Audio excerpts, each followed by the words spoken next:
Welcome to the Player Engage podcast, where we dive into the biggest challenges, technologies, trends, and best practices for creating unforgettable player experiences. Player Engage is brought to you as a collaboration between Keyword Studios and Helpshift. Here is your host, Greg Posner. Hey everyone, welcome to the Player Engage podcast. Today we have with us Tim Cook, the head of solutions at Spectrum Labs. With his extensive experience in trust and safety, audience creation, and marketing analytics, Tim brings a wealth of knowledge and insight to our conversation. Tim has some tremendous data-driven stories to share, highlighting the power of analytics and its deep impact in the gaming industry. We'll be diving deep into the world of gaming, discussing the latest trends, technology advancements, and the crucial role of trust and safety in creating a positive gaming environment. Get ready for an engaging discussion and exploring all the different assets of gaming. So, Tim, thanks for joining. I'm excited about our conversation today. Anything I missed? Anything you want to touch on about yourself or you want people to know? No, really appreciate you having me, Greg. Excited to be here. I think I'm hopped up on a big coffee from Dunkin' Donuts and then half calf coffee, so I'm ready. I'm raring to go. I think there's a lot that we can get into, so I'm happy to just dive right in. I think your intro was spot on. Spoken like a true East Coaster with their Dunkin' all ready to go. I'm sure Tim's from California, originally from Jersey, and then California. And I'm sure he's missing Dunkin'. I don't know if they made it to the West Coast yet. There's one, and I'm originally from Long Island. Just for the viewers to just know the real. My wife's from New Jersey though, so respect. You got to rep New Jersey a little bit here. So give us a high level kind of what is Spectrum Labs so people understand what you guys do. How can you kind of explain like I'm 5 type of thing, right? Yeah, absolutely. So Spectrum Labs is a AI technology that is leveraged by our customers to detect toxic and positive behaviors in user-generated text in any place that user-generated text exists on the internet. So those places may include gaming, social websites, marketplaces. It may include dating, if I didn't say that already. That's a big area where people are having conversations back and forth via text. And there is, with human beings being the way we are, there's the potential for positive interactions, generally, neutral interactions, and then also the potential for toxic interactions, which we really try to surface for our customers so that they could figure out how they want to action on those given users or those messages. I think it's crucial tools to have for almost any app that has a community these days. You hear about toxicity all over the place. I'm going to want to come back and speak more to Spectrum, but I have questions about you first, Tim, because I'm pretty sure, and I don't want to make assumptions here, that people don't go to school or grow up dreaming to be working in trust and safety. And I'm sure it's super cool these days to be able to see this stuff, but how do you get into this? What's your background? What brought you here? Yeah, it's funny. Everybody has a different story about how they ended up in trust and safety, and a lot of folks may have ended up in the field based on experience working. If they love a game and they become part of the community, they volunteer to be a moderator for that community, and then they end up eventually actually working in trust and safety, which is weirdly enough a bit of an emerging space that's been around in some form since the advent of user-generated content. But I think the coin of trust and safety is only a few years old, and the space itself is being maybe more widely recognized with everything that's happening with Twitter. For me, it was a bit of a long road to end up in this space. I really started in the advertising operations space in the beginning of my career. So I was at a company in New York City. Super excited as a Long Islander. I'm sure you understand as a New Jersey native, the potential prospect of working in New York City as a 20-year-old, what all that excitement entails. I got to learn the ins and outs of what actually happens with advertisements on the web in the background, which was something that I really didn't know anything about. Really interesting space. That eventually led me to dive deeper into the data space, which just so happened to be blossoming in 2014. I worked at a company called Crux, which was considered a data management platform. The acronym that we so lovingly use was DMP. Some of y'all might be familiar with that. So I worked with them really to expand the data strategy for content publishers.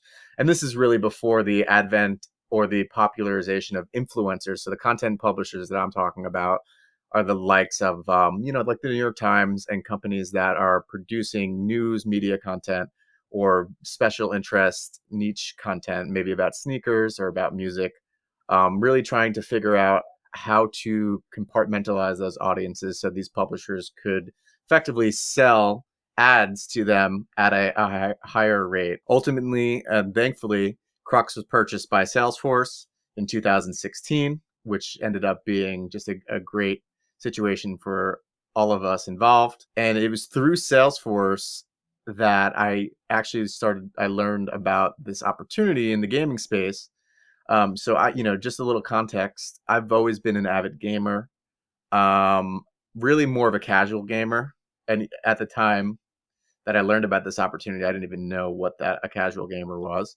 I learned a bunch. I ultimately was at a event called Salesforce Connections, and I went to a famous Chicago pizza place, and I'm probably going to get the name wrong. So anybody listening in Chicago is going to be upset, but I think it's Lou Malnatis. Lou Malnatis, come on. Lou Malnatis. Gotta respect the deep dish. I respect it, man. It was really good. But my colleague was actually telling me about a position that she was interviewing for on the West Coast, and it came about because I was telling her about how horrible the New York winters were on my mental health, and that I had visited Los Angeles to see some clients, and it felt like even if the hope may have been superficial, people at least had hope. So she had told me about a position she had interviewed at a small gaming startup called Activision Publishing. That's a joke. And she mentioned that they were really interested in her for the role, but they required that whoever took the role moved out to Santa Monica, where their headquarters is located. And it just didn't, the cards did not align for her. So she said, you should give it a try. And it sat with me for a little bit, and I was like, I don't know, maybe. So ultimately, I had talked to my wife about the prospect of moving to the West Coast. It was either going to be Los Angeles, the Bay Area, any place that has seemingly consistent weather year round. If that's not the case anymore, I can go on about it, but I won't. So she said, we can't move out there unless we visit together. So I say, okay.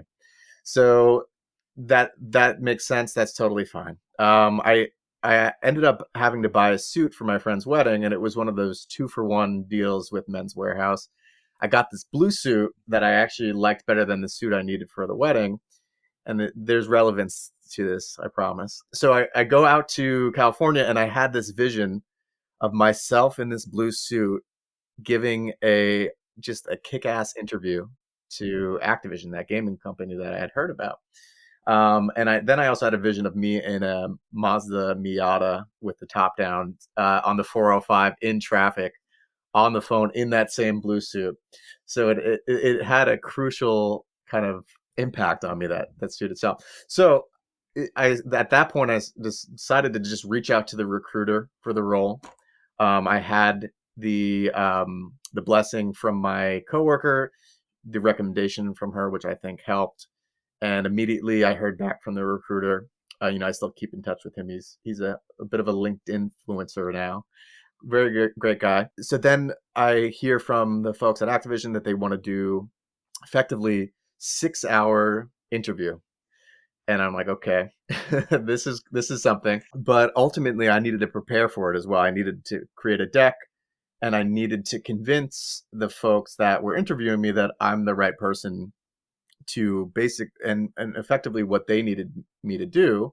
And what got me into the gaming space was implement their data management platform. And since I had the experience at Salesforce and Crux implementing data management platforms for publishers and marketers alike, and they were a marketer, I fit the bill.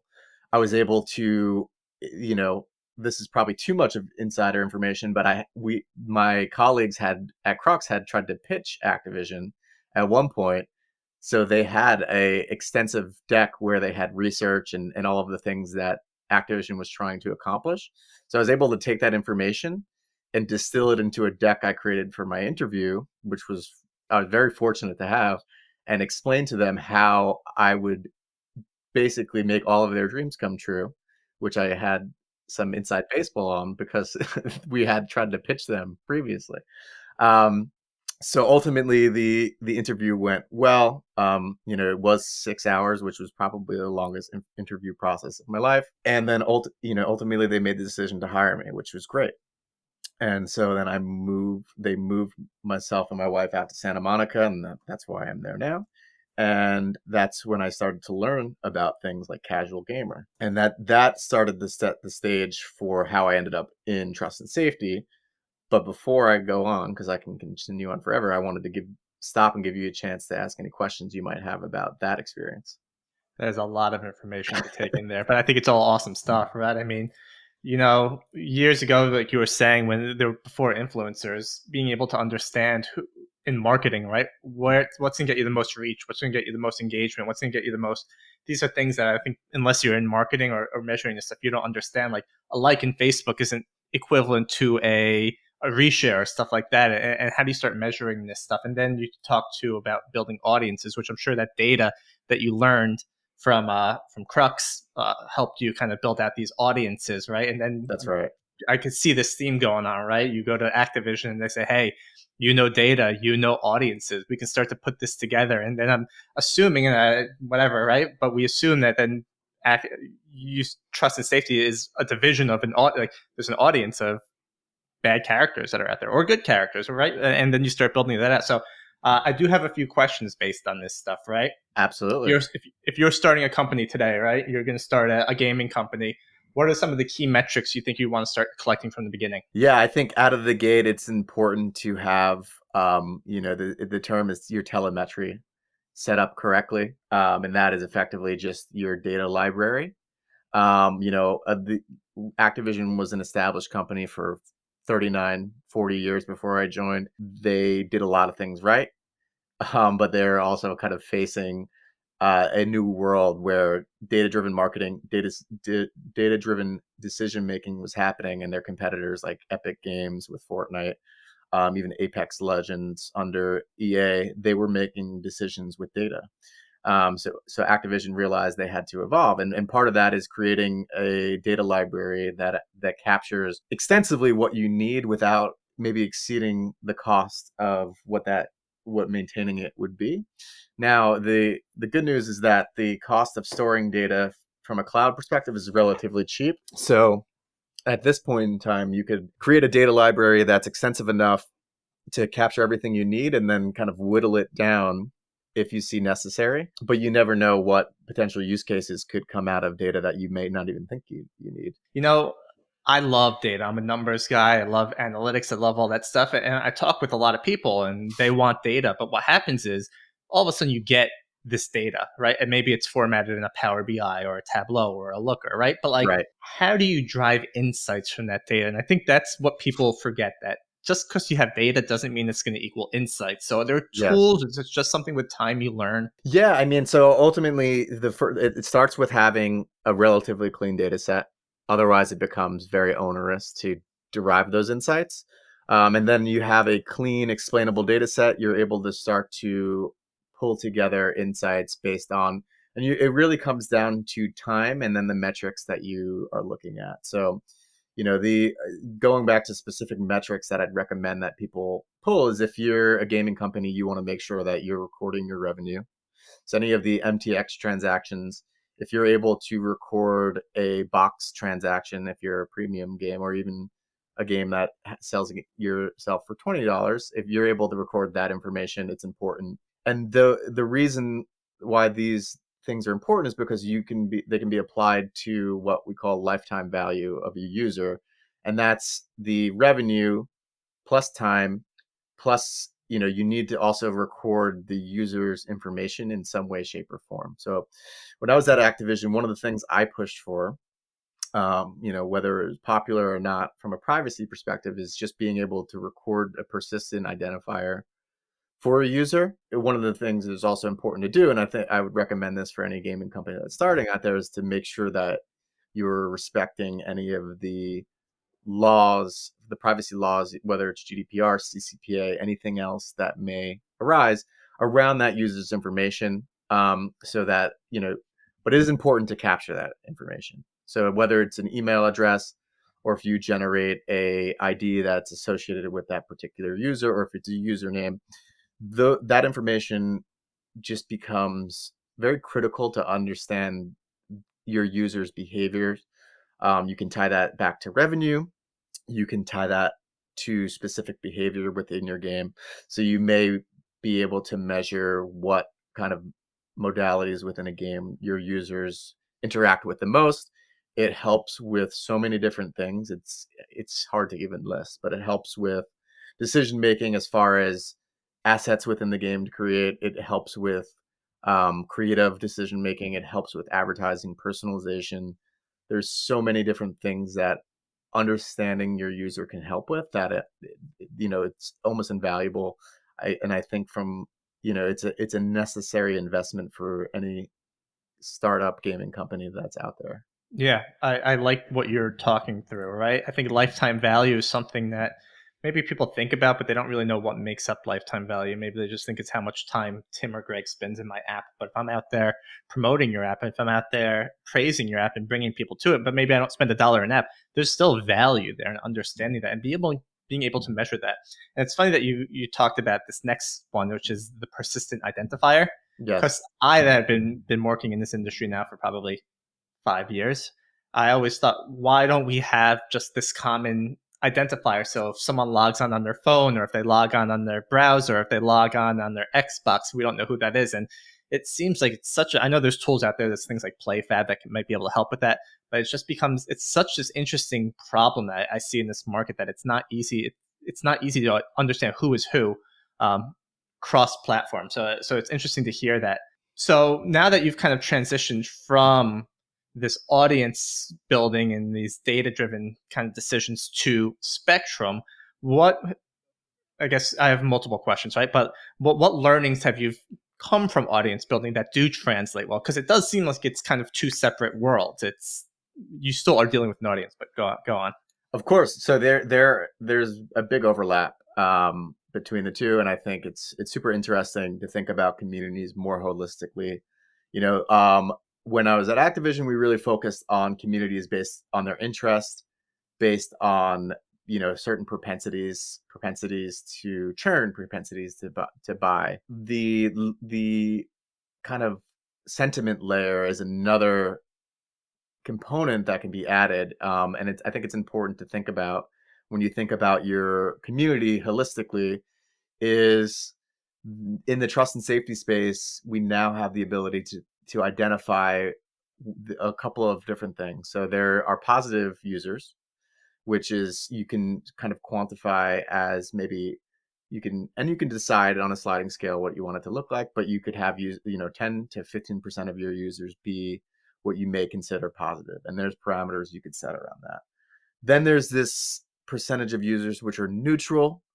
Then there's this percentage of users that may dabble in toxicity a bit, and we call those folks the movable middle, because there's a belief, and this translates really into audiences as well, is that you can change behaviors in your community, and those are the folks that are worth investing the time and effort in changing. And then you just have your ultimately toxic cohort, your trolls, and that percentage of your community, depending on how you started, could be as high as 5% or as low as sub 1% of the community. And you want to be really thoughtful about how you go about handling those users. Is it as simple as just banning everybody? Probably not, because unless you're doing ID verification, which most gaming companies don't do, and I wouldn't recommend it because it creates a huge barrier to entry, they're going to be able to come back.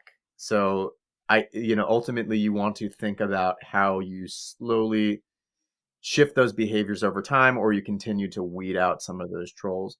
The movable middle is really interesting because I think through engagement, and creating a bit of a two-way communication platform, between your audiences, your community, and yourselves, it gives the opportunity to potentially change behaviors for the positive.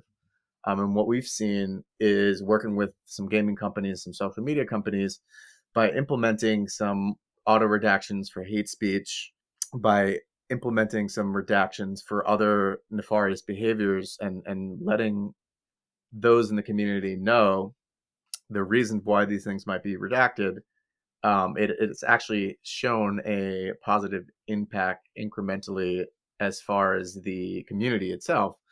There's been it's taken notice that these communities are less toxic, and you could measure that by the amount of messages that are coming through. But there's also been, and this kind of ties back to the audience work that I did, from a measurement perspective, incrementality testing with a test and control group that shows that if you eliminate the toxic users, or you change those behaviors, the propensity for people to churn actually lessens. So you're able to retain more users, which is, like it or not, it's an important metric that gaming companies need to continue to track, because ultimately, like you were saying before, engagement, there is a strong correlation between engagement and spend on a platform. So the more, and I don't think it's a secret to anyone, but the more time that someone spends on a platform, the more likely they're going to actually spend money. So it's important to, especially for free to play platforms, to make sure that users are in a comfortable place, and that they are able to engage and feel like they are having a positive experience, so that they engage for as long as possible, as long as necessary. Is there a metric that looks at user retention compared to kind of those classifications that you were mentioning, right? The movable middle, the positives, the negatives, right? Like at maybe at 35% negativity of an audience or of a game, then we start seeing user retention drop from 4 months to three. I don't know. I'm throwing numbers out there. I don't know what the appropriate numbers are, but is there a direct correlation to that? Yeah, so we haven't done that level of measurement with a customer. I'd love to. The biggest thing is, I don't think a lot of our customers are currently segmenting our users based on that level of toxicity. They use the signals for actioning, and they use the signals to kind of either ban users or reward users based on their behavior. But I don't think there's been a direct tie back to the segmentation that they have on their end, and I think that could be very interesting, because it's completely possible from a technical perspective. I think it's really a matter of convincing folks to measure it. And the only challenge that we're up against, which I think is like, and I say only challenge, and I don't want to minimize it, is just competing priorities. And we're in a space right now where, we, in 2020 and 2021, and even trailing into 2022, you had this ultimate captive audience, because the world was locked down. So if you look at the numbers, it's incredible. There's this unbelievable growth, because effectively people had nothing else they could do. Um, the world opened up, and people went back to their lives, and priorities changed. And now I'd call them to say that most gaming companies, if they were measuring based on those numbers, they're going to be in panic mode, because that growth, that up and to the right, is now basically going straight down. And then you add a ever looming recession on top of that. And so it starts to change folks' priorities, and they're not thinking about, how potentially trust and safety might be on their audience. They're thinking about, okay, this is a red alarm fire. We need to cut costs. We need to think about areas where we can focus to drive more revenue. But I would recommend that if a company is able to prioritize that measurement, it's important, because I think they'll see the correlation between, changing behaviors to positive, and the extended time people spend on platforms, which I think you have some strange outliers that also occur, though, right? Because some of the most successful games end up being the most toxic over time, right? You got Siege, you got League of Legends, you got all these games that going to be top of their class, right? Making the most money. And everyone knows that for the majority of them, they are toxic communities. But I think that just comes with time. Is with popularity comes the negativity along with it. Yeah, and it's super interesting. And I think part of me thinks that a lot of what happens is gaming is a great tool that facilitates a space for people who may be the lone wolves of society, let's say, people who are typically rejected in their normal life.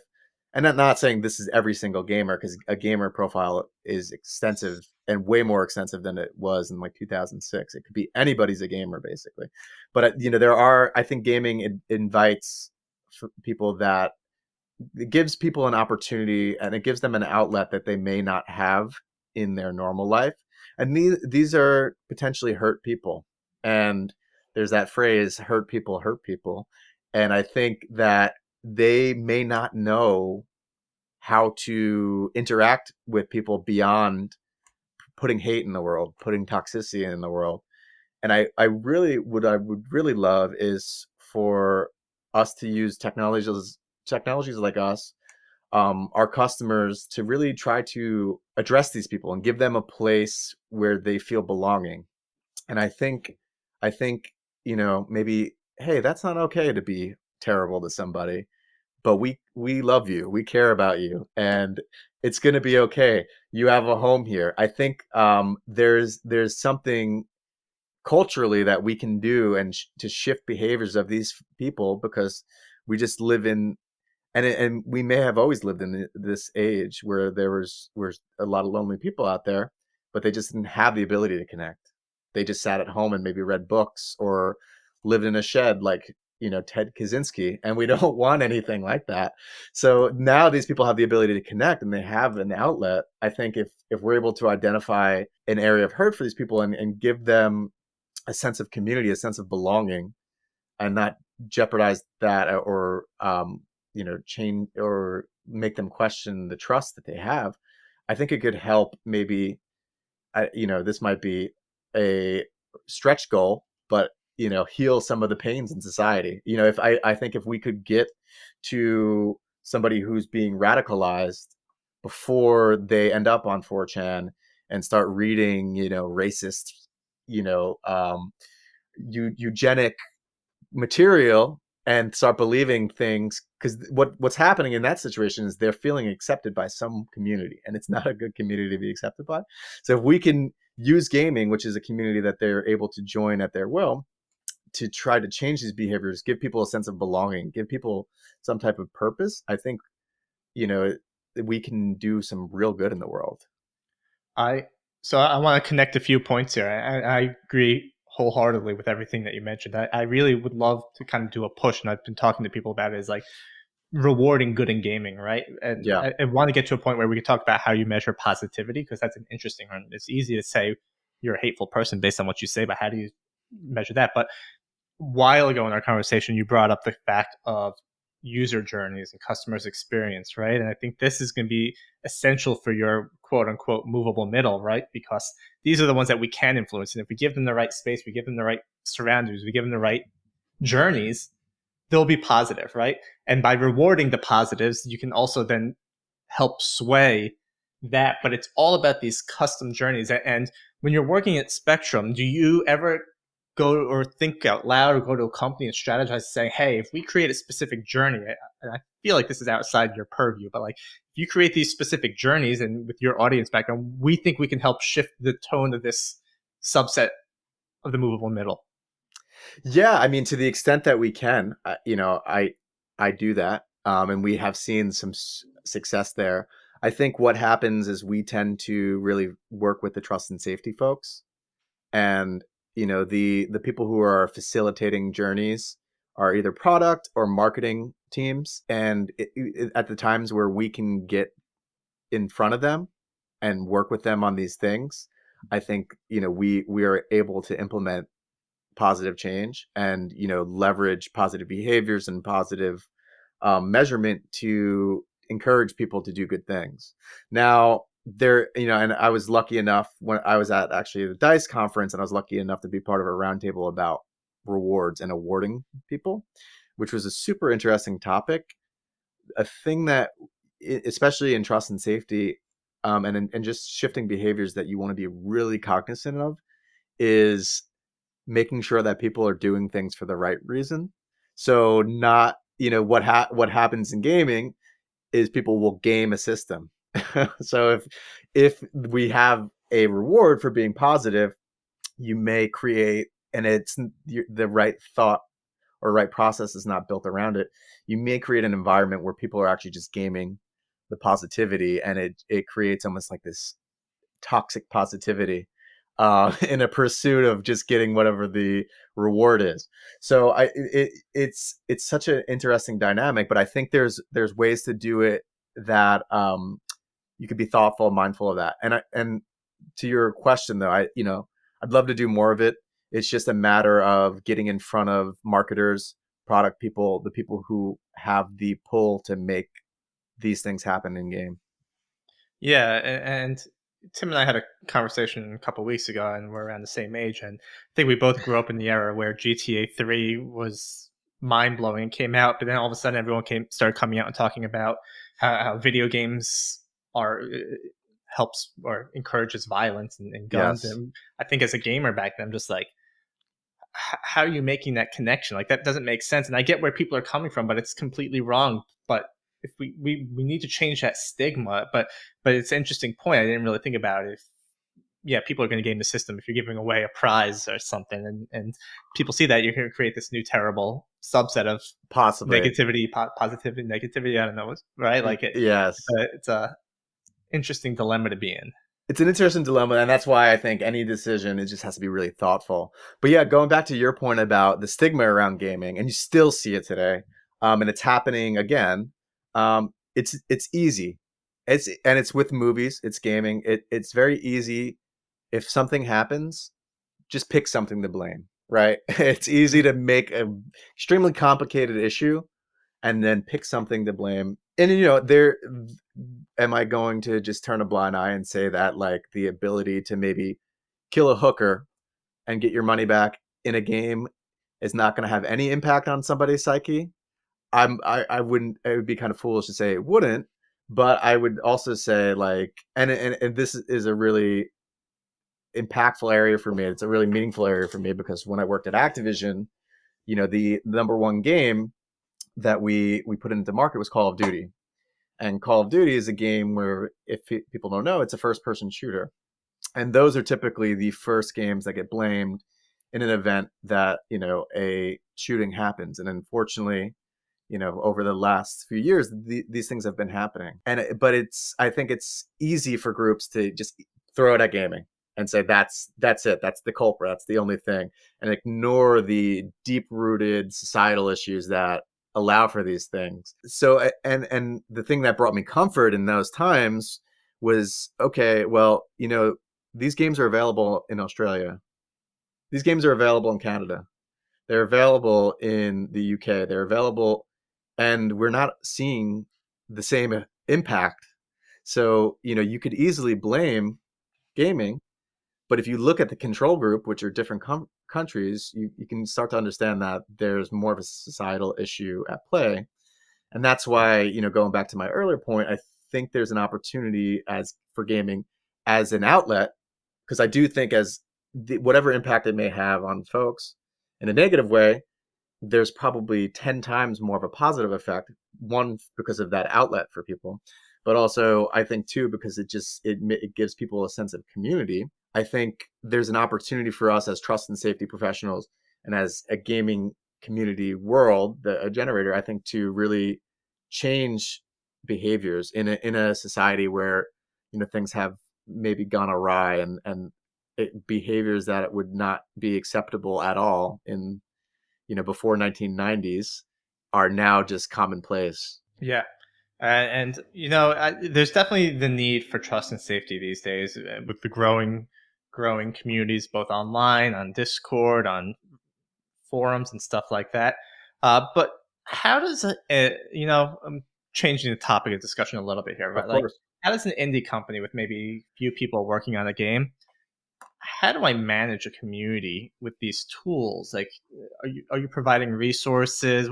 Is there best practices that like these companies that may not be fully staffed that can help do this? Yeah. I mean, it's so difficult. And we and this happened before I got here, but we had the foresight and the understanding that a lot of these companies, the trust and safety folks might be the only person at the company that's representing that. And if you've ever worked at a company where you're the only person or you're the only person in the department, there could be a level of frustration that's unthinkable because people may not understand what you're going through. So we've created a trust and safety community called the TS Collective that allows trust and safety professionals to tap into the brains of folks, veterans that have been in the space, other trust and safety folks to kind of bounce ideas off of each other, throw best practices out there. We have resources around transparency reports and other policies that can be created for people to tap into. So just trying to create an environment for people who may be on their own island to tap into to be able to actually do the hard work and think about things. And I think because it is a bit of an emerging space, there's not a lot out there. So Mhm. we have our communities. I know that there are other communities that are out there to support this. So I think the more of that, the better, and maybe the more open source resources that are available are important as well. I think there's this notion of a transparency report, which a lot of sites have voluntarily. The DSA that's coming out of the European Union is going to effectively make sure that anyone who's participating in the space has transparency reports. So I think those will be resources that companies and practitioners can tap into to understand policies and things they need to enact. But it's still tough. I've seen policies that contradict each other. I've seen policies that there's a lot of gray area, and there's going to be a lot of gray area. So trying to mitigate, nothing is ever black and white, unfortunately. So trying to figure out how to best navigate that gray area is super important. Yeah, especially when we go global, right? Every country is going to have their own laws. I mean, we already have that with GDPR, which is great, but it's only in Europe right now. But we need these more standard things, and it gets me thinking. Right? I love this idea of a TS collective because emerging space. I used to work in compliance. I know compliance officers were also kind of their own individuals that would get hate on because they were the in charge of making sure everyone stayed safe, right? But Right. how does trust and safety in the TS collective? How does that are the same KPIs measured across verticals? So gaming, dating, shopping. Are there different KPIs that you take a look at? Yeah, I think there's definitely a need for maybe consistency in KPIs across the board to measure. But I do think there's probably common themes. So any website, any platform can measure engagement, can measure retention. Those are things that, if you're a data driven company, you should be measuring out of the box. The areas that they may not be measuring are around, those audiences and how to label those audiences, if they're toxic, or if they're that movable middle, if they are positive. They would need to license a tool like ours, or they would need to, look for other tools that might be out there, or audience segmentation tools, to create their own logic. So I think those are not as common, but some of the other metrics like retention and LTV, those are pretty standard across companies. The thing is that trust and safety folks may not actually even have the clearance to tap into those types of things, or they might not have access to the data teams to run analysis to prove out effectiveness of their efforts. Do you think that type of data always matters? So, for example, no matter how much my lifetime value is, right?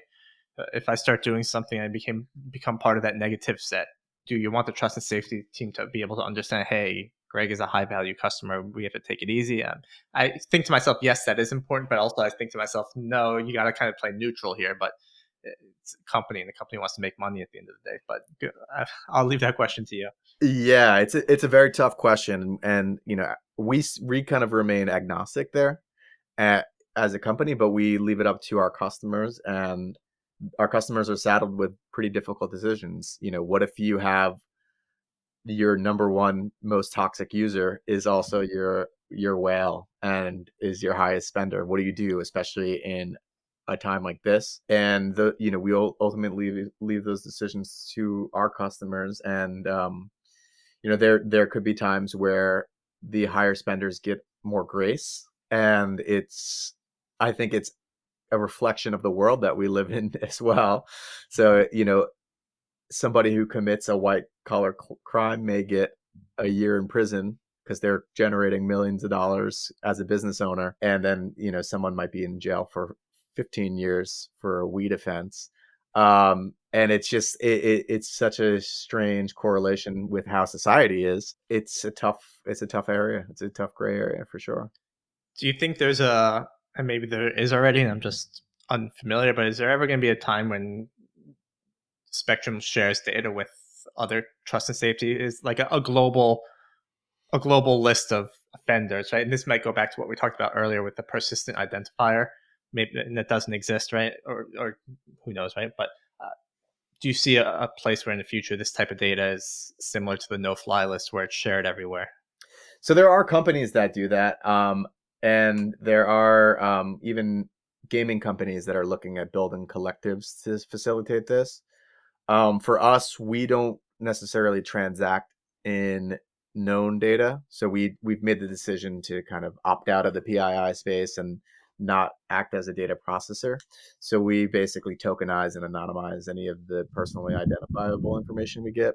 So we wouldn't necessarily be able to participate in something like that, but there are companies like Thorn out there that would and it's for really egregious behaviors like child trafficking and things of that nature. So these companies will effectively have this data and create, like you said, that no-fly list.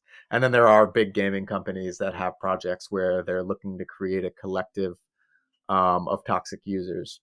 What happens in that space, it gets pretty hairy when you think about GDPR and CCPA. So there's a lot of considerations that need to be taken in for that. So it does get difficult for sure. I'm going to change the tone of the podcast here a little bit. Of And course. yeah, we'd like to talk about emerging technologies and what's exciting out there. And you're a data-driven person. I'm sure For you've messed with sure. all this stuff, but are there any trends in the industry that you're seeing that excite you, that you like to play with?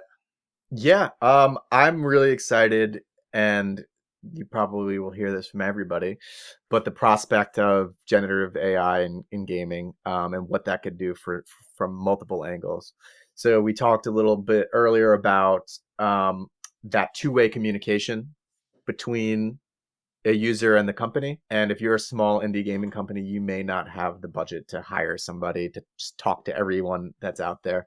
With the advances in generative AI, with the ability to feed data into those models to personalize it and give it the voice of your company and give it the maybe context and relevance of your company, chatbots could be created to, instill the policy, but also potentially provide us that social component for a user, and that two-way conversation between the game, the brand, and the user, which I think creates a deeper level of maybe love and affinity for a given brand. So that's one thing that excites me. And I'm really excited as well for indie companies to be able to leverage, some of the generative AI that's coming out of the NVIDIAs of the world and the Unities of the world. The ability, not so excited for my graphic designer 3D animator friends, but the hope is that there's just the need for so much content that it's okay. But like these indie studios can now create assets, they can create worlds, they can create, they can create NPCs, within hours with, maybe 1/10 of the cost of what it would, because they can use potentially generative AI to help create some of these assets and experiences within the game. So I'm super excited about that. I'm excited about the prospect of gaming expanding, into the cloud space. And the reason being is because where gaming is today, it gets difficult. because the games are so big, and space is limited. And then, especially with AAA games, modern games, publishers are trying to ensure that their users have the richest experience possible. But what happens is that means you have to update the thing. So whenever I would turn on my PlayStation, I'd have to wait to update it. And I'm on the phone with a friend, and they're like, all right, let's go. And, this is probably user error, but I was always behind. I'm like, okay, I should leave it in rest mode. But so with the prospect of cloud gaming and cloud computing, it becomes kind of like what Valve and Steam did for updates. It allows for asynchronous updates to games. It potentially allows people to have access to games that they wouldn't have. There's a lot of things to be figured out there as far as like compensation for the developers and the publishers, but it just opens the opportunity for access in a big way, which I'm super excited about. And let me think, is there anything else in gaming? I think that's really the bulk of it. I think, not to blame anyone, but one of your previous employers may be the reason that cloud gaming should take off, because when it takes up the entire hard drive of an Xbox, you gotta start thinking, Oh, actually, that brings me back. So yes, and you're right. And when we were trying to get people to download Warzone, and we were on a race to 100 million downloads, one of the only detractor, because it's free, was the size. And the size comes as a result of the developers and the publisher trying to just create the best experience possible. And for Call of Duty, it's got to be realistic. And that comes at the cost of size. yeah. So another thing that I think is super interesting is that AI will effectively be able to enhance what I like to call parlor tricks that happen in gaming. Like if you see a tree in the distance and you get up close to it and the tree looks better, that tree didn't always look the way it did. It generates as you get closer to the tree. And so what AI is going to do, and NVIDIA is already doing this, not that I'm trying to plug them, but they're just doing a lot of cool stuff, is they're making the ability for resolution and to kind of trick the mind into seeing the most high quality components of a game while not compromising the size or the latency of that given game. So I think ultimately the player experience will be richer as long as those tools are implemented for that, because there is the opportunity too for some companies to use generative AI to just create whatever to make money, and that's not going to be a great player experience. But those things kind of get like sand sifting out diamonds, and at the beach, it gets worked out over time. I think one of the things about the Vision Pro announcement that they had the other day is that with the dynamic eye tracking, it's going to be able to blur the parts that you're not looking at, which I know other headsets do now, right? But the ability to actually see it, and I'm sure Apple's probably going to do it better than anyone out there. Like, and with their eye tracking, that it's going to boggle my mind how you're not even going to know how blurry it is, because by the time you look at it, it's going to be updated, and it's just this a parlor trick, right? It's mind blowing. Yeah, and there's so much areas, I guess, now you reminded me, like VR and AR, I'm super bullish, super excited about. I think that I'm a big Apple fanboy. And and I do have an Oculus, just to be clear, and I love it and it's fun, and I'm fortunate enough not to get motion sick. But I do think that, and I hope that Apple does what they did with the phone for AR, and they're doing it with AR with QR codes. I hope they do what they did with the phone with headsets. And I hope over time the battery life increases, that they get less bulky. But ultimately, there's so much, and in my opinion, what it comes down to is AR. VR is great, but human beings, we were on the Serengeti 10,000 years ago, and if you put a blindfold on and a lion got you, that's not good. And I think that inherent fear is still within us. So a lot of people are not easily comfortable being immersed in this complete experience because they're worried that lion's going to get them, and they don't need to because they're in their living room. But I think AR and the ability to pass through is going to lend itself to so many uses. And I'd say, and hold me to this, in the next 15 years, we're not going to have phones. Like, I'll be on my phone and my kid's going to be like, dude, what are you doing with that old piece of tech? I think that there will be a level of wearables, and that's how you're going to interact with the world. And the cool things I could see with it is like you're cooking dinner, and you need to know how much maybe paprika you need to put into your taco seasoning. You could look at it, you could query it, through your voice, and it will give you a bit of a readout for the menu. There's just so many possibilities. It's going to be nuts. So I'm gonna challenge you there, and I hope you're right. Don't get me wrong. I was having this conversation with someone yesterday. Is I think if VR AR was ever going to go mainstream, it would have been during the pandemic. And I know there's challenges for just it's still $300. And don't get me wrong, $300 is a lot of money for people. Yep.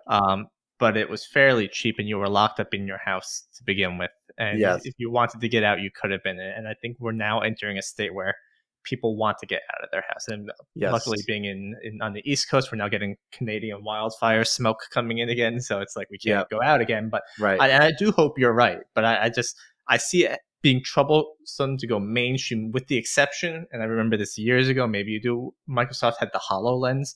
Yep. They used to show like this plumber or mechanic that didn't know quite what was happening. Yep. Those use cases, I think, make so much sense, and Right. they'll definitely happen, right? It's Yep. just the mainstream, I have trouble to, and I hope you're right, don't get me wrong. But I don't know. It's going to be an interesting one to see where it goes. I think you're right in that if there are certain things that if they didn't take off in the pandemic, like when are they ever going to take off? And like that, and that's the maybe problem with the metaverse and the Ready Player One aspect of things, unless we unfortunately end up in like a totalitarian regime where we can't go outside. Never say Um, never. yeah, I hope not. But I do think it's the AR component that will potentially allow it to expand beyond the home, and it's that component of being transported out of the real world that's, I think, scares people from mass adoption. I think as it becomes something that you could just wear, outside of your house, I think it will be more adopted. And I think Apple has the ability Mhm. to drive the masses like they did with the phone. I think like the Google Glass and those things, the price, the barrier to entry was too much. It was a little too experimental. I would have loved to get my hands on it. I just didn't think at the time I could afford it or figure out even where to get it. So it comes down to like wearability outside and the distribution. Like those goggles, I'm sorry, Tim Cook, who shares my name, like it's not going to be easy for people to wear outside. I think but I have faith that technology will evolve and it will be something that's a little bit more fashionable and less maybe abrasive to a social situation. Yeah, and right, we'll see what time says. Obviously, with time, it will get slimmer, more affordable, more compact. Let's flip the question, all right? And this will be my final question. Well, one of my final questions is, what technologies are you seeing that keep you up at night, that may worry you? I mean, the same ones that excite me worry me. So you know, being a human in a capitalist economy, I'm all about it. But I think that with AI, there's potentially the incentive to start to push labor out of situations, which happens in any technological revolution. So we can't just sit here and be like, we're going to keep these jobs because we need them. I think do we have the ability as an economy and a society to replace those jobs with something meaningful or equitable that doesn't completely tank the economy? So, like, if all graphic designers, all writers, whatever are replaced by AI, which I don't think could happen immediately because AI doesn't have the ability to imagine, what happens, right? What kind of crisis do we lend ourselves to? If there's an arms race as well to the best in AI, and then there's a race to, you know, AI that prompts itself, what does that how quickly does our mind go to the Terminator, and like how quickly do we end up in Skynet? And what if the machine in its hope to optimize for us as humans discovers the best way to optimize is to eliminate all humans? Now clearly that's I say that as a joke, and it's a very extreme scenario, but you can't really discount anything. And I think we've learned with any technological advance, there's so many positives that come out of it.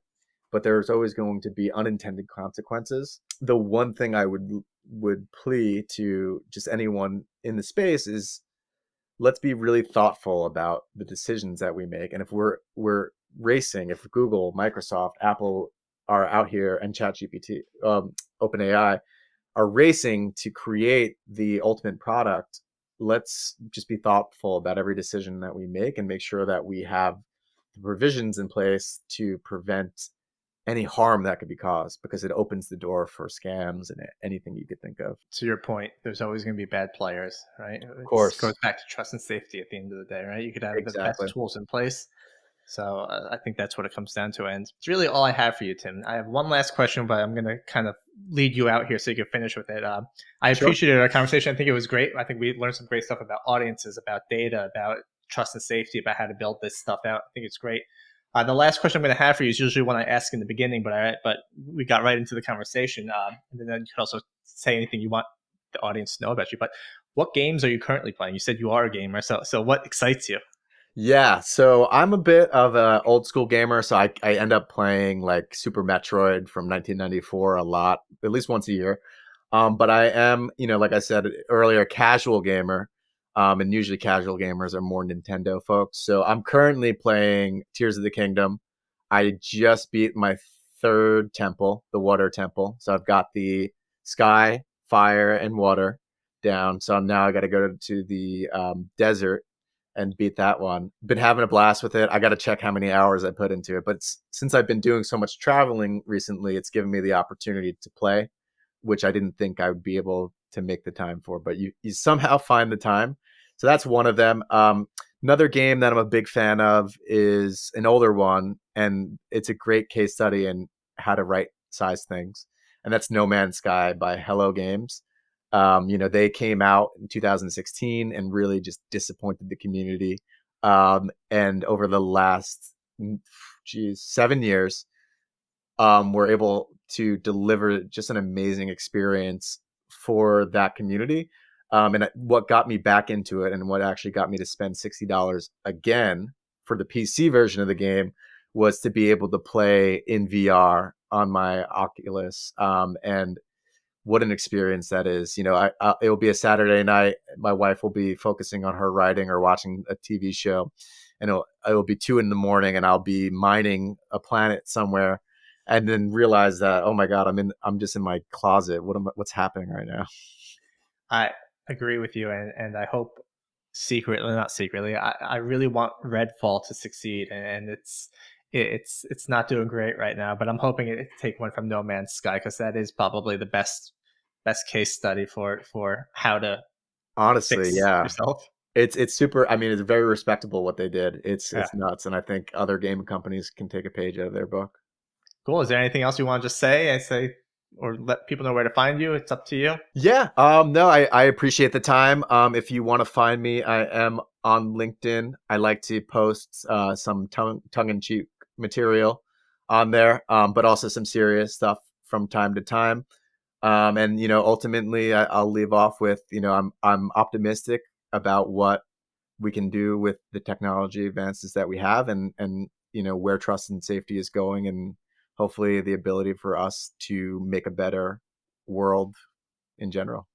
I agree. Making a better world should be the statement for almost every company out there. And Tim, I appreciate you coming on. It was a great conversation. For people listening, I appreciate you listening. But you can check out Spectrum Labs. You can check out Tim. We'll have information on our website about that. And Tim, thanks again for coming by today.